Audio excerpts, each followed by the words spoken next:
The date was January 29th, 1945.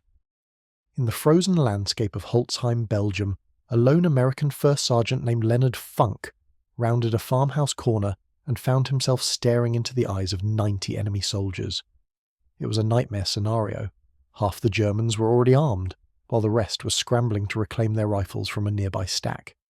4 American guards who had been watching these prisoners just moments before were now kneeling in the snow, held at gunpoint. These weren't just random soldiers. They were a force that Funk's own company had captured earlier that day. Now they were free, rearming, and preparing a lethal strike against the American rear. A German officer, sensing a high-value prize, jammed a submachine gun into Funk's gut and barked a command to surrender. Funk, who didn't understand a word of German, looked at the overwhelming odds, looked at the gun pressed against his stomach, and did something impossible. He began to laugh. The officer was stunned. He screamed louder, but Funk's laughter only intensified. What followed was 60 seconds of pure, unadulterated chaos that would leave 21 Germans dead and earn Funk the nation's highest military honour. Leonard Alfred Funk Jr. wasn't born a killer. He came from the smoke-filled industrial heart of Pennsylvania, born in 1916. Growing up in a steel town during the Great Depression, he learned the value of hard work and the weight of responsibility early, caring for his younger siblings while jobs were non-existent. When the draft called him in 1941, he was 24 years old. At 5'5" and barely 140 pounds, he looked more like a grocery clerk than a frontline soldier. But Funk possessed a grit that the army examiners couldn't see. He didn't just join.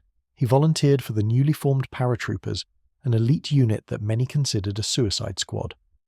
The training was designed to break the strongest men, but Funk thrived. He wasn't the loudest or the biggest, but he had a quiet, unshakable competence that commanded respect. By D-Day, June 6, 1944, Funk was a seasoned squad leader.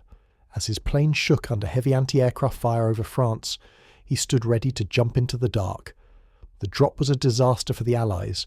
Men were scattered for miles, drowning in flooded fields or being shot before they hit the ground. Funk landed hard, badly injuring his ankle, but he didn't stop. For 10 days, Funk led a ragtag group of 18 lost paratroopers through occupied territory. Despite the agony in his leg, he acted as the lead scout, refusing to let his men take the most dangerous positions. He brought every single one of them back to Allied lines without a single casualty. For this, he was awarded the Silver Star, but his journey was just beginning. In September 1944, during Operation Market Garden, Funk found himself in the Netherlands.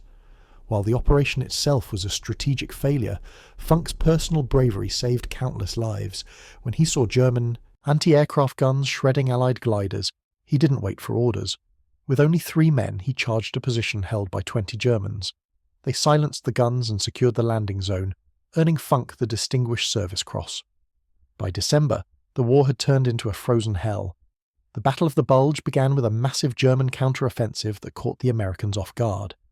It was during this time that news of the Malmedy massacre reached the troops. 84 Americans had been executed after surrendering. For Funk, this changed the rules of engagement. He vowed then and there that he would never be taken alive. Back in Holzheim, the laughter continued.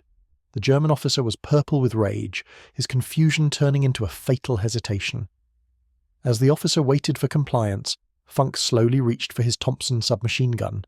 To the Germans, it looked like he was unslinging it to hand it over.